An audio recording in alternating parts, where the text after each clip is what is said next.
코리아 빅샷 계속하겠습니다. 자, 이사님 어서 오십시오. 자, 오늘 박근호 이사님이 선정한 이슈들을 한번 먼저 보죠. 우선주, 그쵸? 네. 상당 좀 본주가 많이 올랐으니까. 네. 자, 이거부터 한번 볼까요?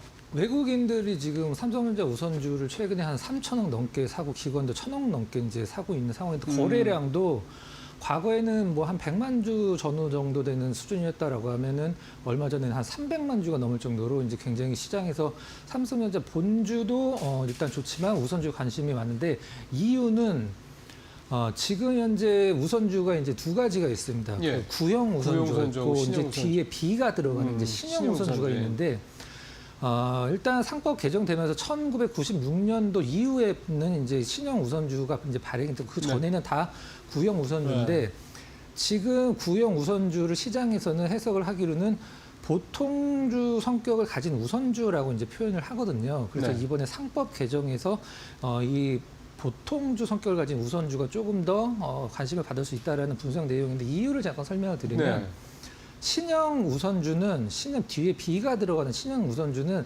배당을 얼마 준다라고 최소 미니멈 배당이 명시가 돼 있습니다. 근데 구형 우선주는 보통주 대비해서 1% 정도를 더 받긴 하지만 그거는 의결권이 없기 때문에 받는 거지만 이 우선주라는 이 우선에서 무엇을 우선하느냐는 게 그 권리가 없다라는 거죠. 그렇죠. 의결권을 안 받는 대신 배당을 더 준다 이거 아니에요? 배당을 더 주긴 주는데 그러니까 신형 우선주는 배당을 우선합니다. 우선하는데 과거에 구형 우선주는 그게 없기 때문에 지금 현재 본주랑 우선주랑 삼성전자 본주랑 괴리가 20%거든요. 그렇죠. 근데 지금 보통 과거의 평균을 한 17% 정도 수준에서 오히려 더 벌어졌어요. 본주가 오히려 많이 오르면서. 그렇죠. 그래서 이 괴리율을 이용을 한 어떤 투자도 괜찮지만 이제 3차 상법 개정에서 구형 우선주들이 시장에서 좀 약간 관심을 받을 수 있다라는 게 주된 분석 내용이라고 보시면 됩니다. 그러니까 왜 구형 우선주들이 더 관심을 받게 된다는 거예요? 보통주 성격이니까. 보통주 성격이라는 게 의결권이 있다라는 거 아니에요? 아니죠.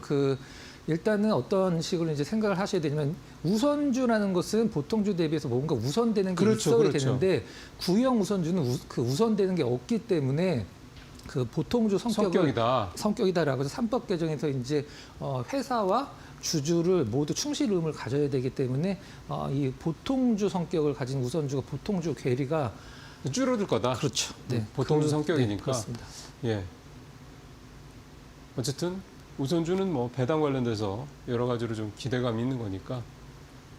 그 괴리가 또 많이 벌어지면 또 좀 좁혀지니까요. 그런 부분들을 이제 격차를 활용한 그런 투자 전략이 되겠네요. 소울 코리아 고배당 ETF가 상장 1시간 만에 완판이다. 이게 금액이 정해져 있는 건가요? ETF 상품이라는 게? 그러니까 이제 그 완판이라는 그 단어에서 이제 시청자분들이 좀 약간 오해를 하실 수도 있는데 이거 마케팅인 거죠? 네, 마케팅이 한데 완판이라는 단어는 맞긴 맞습니다. 맞아요. 어떤 거냐면 우리는 예를 들어서 삼성전자 주식을 살 때 팔려고 하는 사람이 있고 살려고 하는 사람들이 막 있잖아요. 그러니까 살 수도 있고 팔 수도 있는데 처음에 ETF가 상장을 할 때 매도를 이제 LP들이 이제 매도를 하기 때문에 LP가 가진 물량 이제 뭐 거래량이 적은 ETF나 종목군들이 있을 수 있는데 ETF나 이제 ELW 같은 경우들은 LP들이 그 호가가 비면 호가를 싹싹싹싹 다 채워놓거든요. 본인들이 가진 물량으로. 근데 처음에 LP가 100억을 갖고 출발을 했는데 그게 완판이 됐다. 그렇게 보시면 될 것 같습니다. 처음에 이제 시작한 금액이? 그러니까 어쨌든 배당 관련돼서 관심이 좀 많다라는 시장에. 이거 두 번째 이슈로 좀 그러시죠. 배당률이 워낙 높기 때문에. SK하이닉스가 EUV 장비를 2배 늘린다. 결국 이제 HBM 관련된 증설을 확대한다 이렇게 봐야 되는 거군요. 네, 뭐 그 부분도 있고 이걸 첫 번째 이슈로 다룰 텐데 관련주들이 있고 어제 시장 별로 안 좋았잖아요. 근데 이것과 관련된 주식 종목들은 어제 나름대로 괜찮았습니다. 거래량도 늘어났고 그래서 요거를 일단 설명드리고 관련주를 한번 소개시켜드리도록 하겠습니다. 그다음에 만년 저평가 지주사 자사소가 의무화 타고 날아오를까? 어제 지주사들이 좀 좋았었나 보더라고요. 뭐 좋은 쪽도 있고 안 좋은 쪽도 있긴 쪽도 했었는데 3차 상법 개정에서 주된 내용이 이 이거죠. 소각이기 자사 소각 때문에 의무화죠. 네. 일단 신정부 들어서 뭐 SK, 두산 뭐 다 좋긴 했는데 자사주를 갖고 있으면서 자사주 비율이 높은 지주사들 위주로 그러니까 제일 높은 건 사실 티웨이 홀딩스가 가장 맞습니다. 높고 그다음에 SK, 두산 요 순인데 이 자사주 비율이 높은 쪽 이제 롯데 지주가 첫 번째로 제일 높죠. 그다음에 SK, 두산 요런 식인데 소각 의무화 달고 이제 뭐 날아오르고 했는데 아직은 분위기는 좋진 않습니다. 최근에 좀 약간 밀리는 이제 고점에서 자사주 소각 의무화 법안에 그러니까 말씀하신 3차 상법 개정안이 사실은 9월 초 때 우리 얘기할 때는 9월 그러니까 이제 9월 정기국회가 시작이 됐으니까 9월 말쯤 통과되지 않겠냐, 그러니까 추석 전에 통과되지 않겠냐 그런 얘기를 했는데요. 요즘에 요 며칠 나오는 얘기를 들어보면은 뭐 연내 통과도 어렵을 수도 있다, 뭐 그런 얘기가 나오더라고요. 근데 지주사가 왜 그 자회사 지분을 많이 갖고 있는데도 자회사 지분 가치만도 이 시가총액이 안 되는 종목군들이 많잖아요. 그 되게 할인을 많이 받죠. 그렇죠. 근데 그 왜 그러냐면 자회사들은 이미 가치를 인정받았는데 지주사에서 또 인정을 받으면 이게 더블 더블 카운팅이라고 해서 그래서 일단 요 부분은 지금 분위기가 그렇게 좋지는 않는데 이런 이제 3차 상법 개정돼서 뉴스에서 계속적으로 좀 노출이 되면 나름대로 뭐 다시 한번 반등도 기대를 해볼 수 있겠습니다. 그래서 이 자사주 소각 의무화 요거는 결국은 지금 법안이 올라와 있는 거는 많아요. 5개 정도. 민주당에서만 5개나 올라와 있거든요. 근데 중요한 건 내용은 사실 별 차이 없습니다. 근데 중요한 거는 이거는 민주당이 이제 국회에서 언제 통과를 시키느냐. 근데 지금 이게 자꾸 뒤로 조금 밀린다는 얘기가 나오는 거는 자사주 소각 의무화를 했을 때 나타날 수 있는 파장 영향, 그러니까 기업들이 받을 수 있는 그 부분을 좀 고려를 해야 돼서 보완 입법이라든가 이런 부분들 때문에 좀 늦어지고 있다는 점도 좀 감안하시고요. 근데 결국 이거는 무조건 가는 겁니다. 시점의 문제인 거지.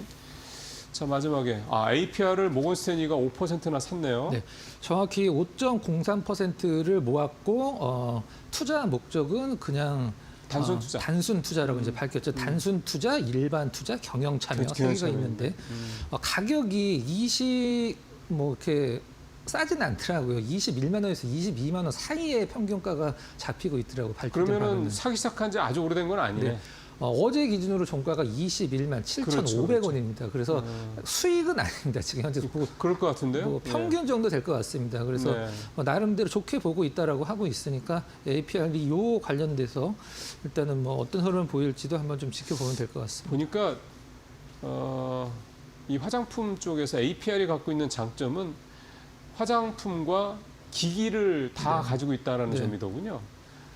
그런 부분들이 지금 더 좋은 것도 이제 디바이스랑 화장품에는 거의 매출이 반반이고 그러니까 그 포트폴리오도 딱 좋고 그리고 여기가 APR이 또 갖고 있는 장점은 보니까 그 MZ 세대들 젊은 세대들을 공략할 때 좋은 마케팅 수단들을 아주 잘 활용하더군요. 미국에서도 그랬고 유럽도 지금 그렇게 하고 있고 그래서 그러니까 되게 그 두뇌전이 빠르다고 그래야 되나요? 되게 트렌디하다 뭐 그래야 될 것 같습니다. 저는 지금도 이제 중국 쪽에 우리나라 그 화장품 기업들이 뭐 중국 경기가 좋아지면 우리나라 화장품이 중국에서 많이 팔린다. 이걸 좀 보수적으로 보는 이유가 뭐냐면 앵커께서 지금 가장 중요한 얘기를 해주셨는데 중국 로컬 화장품 기업들도 어차피 우리나라 그 코스메스 ODM에다가 기업들이 많이 만들거든요. 그래서 예. 지금 화장품은 품질이 아니라 맞아요. 마케팅이랑 트렌드를 누가 이끌어 가느냐가 가장 중요합니다. 그걸 잘하는 회사죠. 예. 이제 또 몇 년 지나면요. 지금 우리 인디 브랜드들이 글로벌하게 지금 각광을 받고 있는 것처럼 중국의 인디 브랜드들이 각광받을 수 있어요. 그 화장품들은 우리 ODM 회사들이 만드는 것도 아마 거의 비슷할 거고 지금 뭐 ODM은 우리나라 업체들 뭐 코스맥스, 항품 뭐 이런 회사들이 거의 장악을 하고 있기 때문에 그렇게도 뭐 나쁜 건 아닌데 이 인디 브랜드들이 갖고 있는 그런 한계가 좀 있는 거죠. 그래서 APR은 그런 부분들 때문에 브랜딩 작업을 굉장히 열심히 하더라고요. 자, 그런 부분들 참고하시길 바라겠습니다. 요즘 화장품들이 조금 이제 반등하는 것 같아서 하는 얘기 없습니다. 자, 뭐 더 하실 말씀 있으세요? 요거 보겠습니다. 네, 첫 번째 이슈 가죠. 네. 이게 이제 아무래도 종목적으로 좀 많이 요즘 소부장 관심 많으니까 나올 수 있는 부분이기 때문에 한번 좀 보도록 하겠습니다. 네. 일단 이 ASML 원래는 이 노광 장비가 원래는 필립스 기술이었었어요. 이제 ASML 자체가 이제 필립스랑 같이 합작 법인이니까 원래는 필립스가 노광 기술을 처음에 개발을 했는데 묵혀놨다가 나중에 이제 같은 네덜란드 기업이죠. 필립스랑 ASML이 어떤 내용인지 한번 보면 지금 현재 27년도까지 약 20대를 더 도입을 하겠다라는 건데.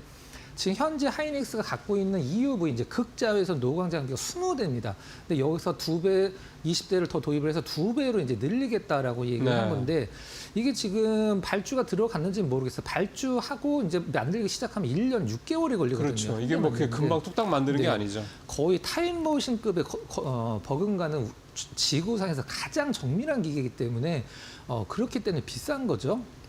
자, EUV 장비 대당 이제 3천억에서 5천억 정도 되는데, 그리고 곱하기 20을 하면은 최소 6조 원 정도를 하이닉스가 이제 투자를 한다라고 밝혔는데, 하이닉스가 갖고 있는 게 20대지만 생산에 20대를 지금 다 쓰는 건 아니잖아요. 하는 건 아닙니다. 연구 개발에 쓰는 것도 그렇죠. 상당히 많기 때문에.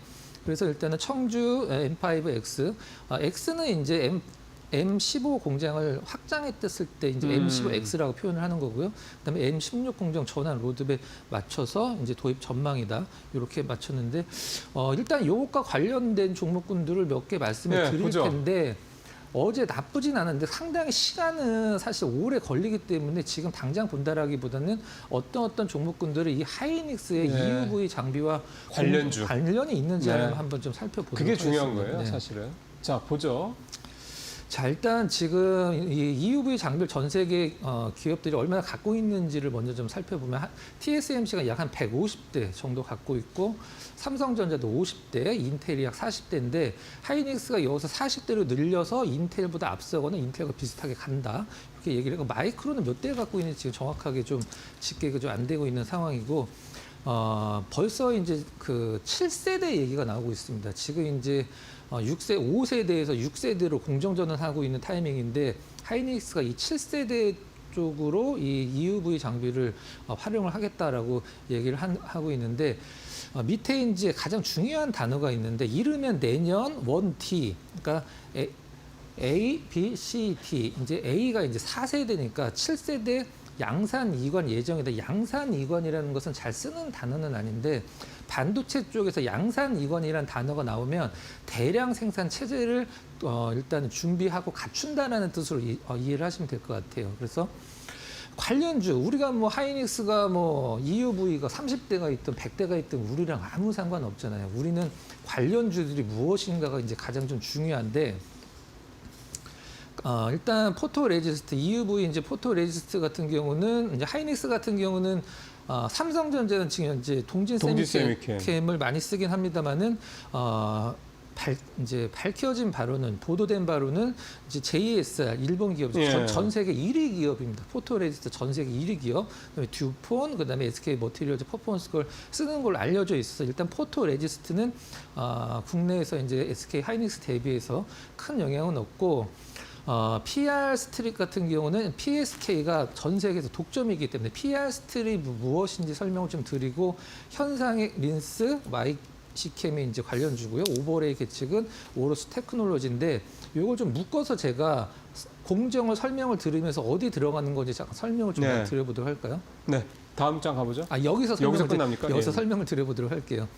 이제 EUV 공정이라는 건 우리가 흔히 얘기하는 EUV 공정에서 일본 기업들 캐논이나 뭐 후지필름 이런 기업들이 왜 앞서가고 있냐면 필름 우리가 예전에 필름 카메라로 현상을 하는 것과 원리가 똑같기 때문에 일본 기업들이 앞서가고 있는데 설명을 잠깐 좀 드려보도록 하겠습니다. 간단히 가도록 할게요. EUV 공정은 웨이퍼 위에 이 포토레지스트라는 현상앱을 바릅니다. 우리 이제 어렸을 때 초등학교나 국민학교 때 감광지라고 해서 감광지 위에 이제 가위 올려놓고 햇빛에 내놓으면은 그늘진 그 가위 밑은 안 변하지만 햇빛을 받은 거는 그 색깔이 변하니까. 포토레지스트가 감광지 역할을 하는 거예요. 감광에 그러면은 이제 웨이퍼가 있으면 위에 이제 회로가 그려져 있는 포토 마스크를 놓고 이제 극 자외선을 이제 쏩니다. 쏘면은 이 웨이퍼 위에 빛을 받은 부분도 있고 이제 회로도에 의해서 가려져 있는 부분도 있는데 감광액이 그 빛을 받은 부분을 반응해서 이제 성질을 변환을 시켜요. 그러면 그걸 이제 오븐에 넣고 다시 나와서 이 현상액이라는 걸 바릅니다. 현상액을 만드는 YCKM이 만드는 현상액 린스를 바르는데 그러면 이 햇빛 그 빛을 받아서 변형된 부분이 깎여요. 그렇죠. 그러면 회로가 그려집니다. 이제 그걸 이제 현상액 처리를 한 다음에 좀 약간 보호하기 위해서 린스도 바르는데 그건 이제 YCKM이 하는 거고 오버레이 계층은 무엇이냐면 이 웨이퍼가 이제 그 빛을 쏠 때 웨이퍼가 가만히 있는 게 아니라 웨이퍼가 착착착착착착 움직이면서 이제 회로를 그리기 때문에 네. 웨이퍼가 계속 움직이거든요. 그러네요. 그래서 웨이퍼 위에 특정한 부분에 점을 하나 찍어 놓습니다.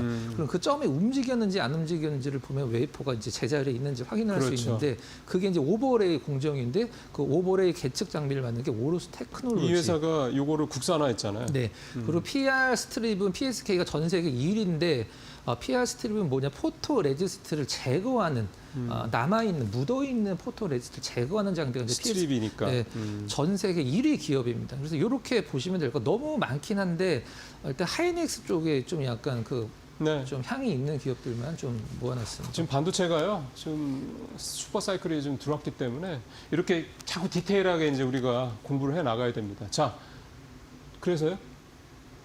지금 어제부로 흐름이 괜찮아서 네. 일단 지금 반도체 쪽이 분위기가 살짝 어제 좀 밀리긴 했는데 오늘 살펴보고 나름대로 좀 러프한 네. 조정을 받으면 여기 있는 관련주들도 뭐 관심 있게 보시면 될 것 같습니다. 네. 이렇게 공부하시고요. 요거 들어오는데 한 1년 6개월 걸린다고 아까 얘기하셨잖아요. 그러니까 요게 시차가 좀 있는 겁니다. 네. 그거 감안하시고. 자, 두 번째 이슈 가보겠습니다. 자, 바로 가보죠. 빨리. 시간이 많지 않습니다. 네, 간단하게 좀 가보도록 하겠습니다. 이 완판됐다라고 해서 개인 투자자분들 상당히 그 관심 있어하는 소울 이제 신한이죠. 소울 네, 들어가는 네. 거. 스마트 온라인 약자입니다. 코리아 고배당 ETF에서 가장 중요한 부분이 어떤 부분이냐면 감액 배당을 하는 종목군들을 굉장히 많이 넣어놨습니다. 굉장히 과반을 넘지는 않지만 네. 일단은 배당 많이 주는 종목군들, 자사주 의무 소각 네. 관련된 종목군들 위주로 해서 이자를 얼마나 주고 이렇게 배당을 얼마나 주는 게 가장 중요하잖아요. 그럼요. 배당을 얼마나 주는지 다음 장 보면서 잠깐 말씀드려보도록 하겠습니다. 이게 이제 기초 지수가 이제 FN 가이드 코리아 고배당 지수를 기초로 하고 있는데 8월 말 기준으로 6%가 넘는 6.6%의 배당을 줍니다. 연. 그래서 상당히 좋은 연 6.6%. 상당히 좋은 거죠. 그래서 딱 네. 보면 금융주들 위주로 그다음에 현대차 일단 또 들어있고 기아도 들어있고 이제 주요 이제 그 포트폴리오에서 비중 순으로 한 건데 사실 감액 배당을 염두에 뒀다라면 메리츠가 들어갔었어야 되는데 메리츠는 많이 했기 때문에 걔네는 많이 몇천억 했잖아요. 네, 진짜. 많이 했기 때문에 네. 일단 들어가진 않은 것 네. 같습니다. 그래서 요 소울 코리아 고배당 ETF가 6.6% 정도 연 배당을 준다. 은행 저거 이자 확정치예요? FN가에서 코리아 배당 지수 8월 말 기준으로 그거보다 올라가면 좀 떨어지겠죠. 알겠습니다. 배당주 좋죠. 네. 그러니까 배당주도 포트폴리오는 항상 꼭 어느 정도씩은 비축해 두시는 게 특히 이제 연세가 좀 있으신 분들 좋습니다. 자, 오늘도 박근혜 이사님과 함께 시장 얘기 좀 나눠봤습니다. 수고하셨습니다.